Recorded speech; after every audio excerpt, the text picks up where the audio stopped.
បាត់ដំបងមានអ្វីឆ្ងាញ់ទេមានហោហើយមិនខ្វាំងទេណាតើមានអ្វីខ្លាំងកែវកននិថាសូមមេត្តារៀបរំ5ផងសូមចាំស្ដាប់ខ្ញុំរៀបខ្ញុំរំប្រាប់បងសូមចាំស្ដាប់ខ្ញុំរៀបខ្ញុំរំប្រាប់បងអរគុណនួនអងបងចាំស្ដាប់ហើយបាត់ដំបងមានសម្បត្តិយ៉ាងមានមកប្រេងមកប្រាំងលោកខ្ទីងនឹងស្វាយខ្ទីង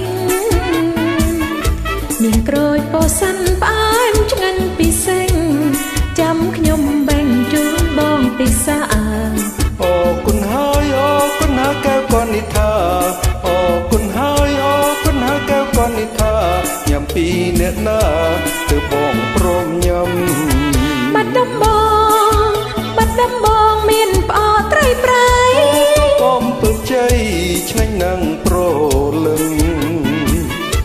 ពួកនៅឯណាអូនៅឯភូមិស្នឹងបើអីចឹងយើងនាំគ្នាទៅយើងកាន់តាមផ្លូវភ្នំសំពៅ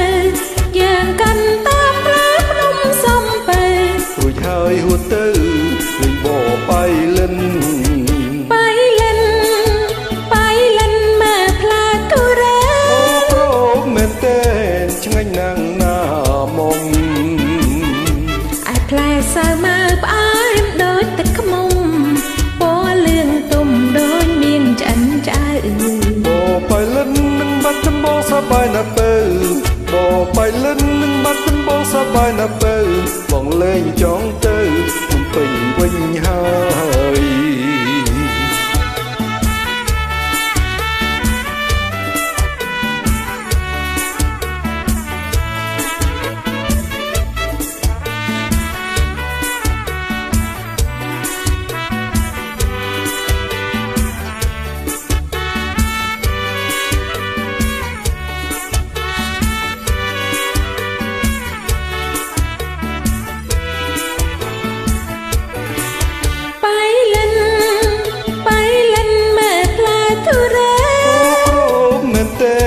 ឆ្ងាញ់ណាស់ណា